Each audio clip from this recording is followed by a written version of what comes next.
গাজীপুরের কাশিমপুর একটি কারখানার টয়লেটের ছাদ থেকে অজ্ঞাত পরিচয় এক ব্যক্তির মরদেহ উদ্ধার করেছে পুলিশ।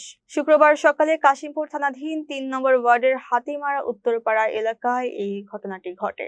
স্থানীয়রা টয়লেটের ছাদে মরদেহটি পড়ে থাকতে দেখে পুলিশে খবর দিলে কাশিমপুর থানা পুলিশ ঘটনাস্থলে পৌঁছে তা উদ্ধার করে। পুলিশ জানায়, নিহত ব্যক্তির পরিচয় এখনো নিশ্চিত হওয়া যায়নি। স্থানীয়দের ধারণা, টয়লেটের ছাদের উপর দিয়ে যাওয়া পল্লী বিদ্যুতের হাই ভোল্টেজ লাইনের সংস্পর্শে এসে বিদ্যুৎ স্পৃষ্ট হয়ে তার মৃত্যু হতে পারে। তবে মৃত্যুর প্রকৃত কারণ নিয়ে এলাকার রহস্যের সৃষ্টি হয়েছে। কাশিমপুর থানার উপপরিদর্শক আরিফ জানান, মরদেহ ময়নাতদন্তের জন্য মর্গে পাঠানো হয়েছে। রিপোর্ট পাওয়ার পর মৃত্যুর সঠিক কারণ জানা যাবে। ঘটনাটি অত্যন্ত গুরুত্বের সাথে তদন্ত করছে পুলিশ। আসল রহস্য উদ্ঘাটনে পুলিশের পাশাপাশি স্থানীয়রাও ময়নাতদন্তের প্রতিবেদনের অপেক্ষায় রয়েছেন।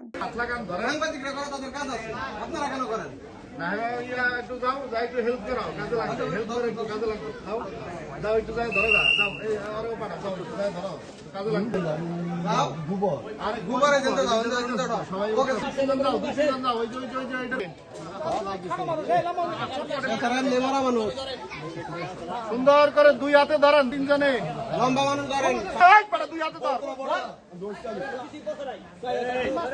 দুই হাতে ধরা। এই আবার মাথা বাড়ি খাওয়াইস না। হ্যাঁ হ্যাঁ, ধর ধর ধর। আসো আসো আসো আসো আসো আসো আসো। কি হয়েছে? আরে বল না,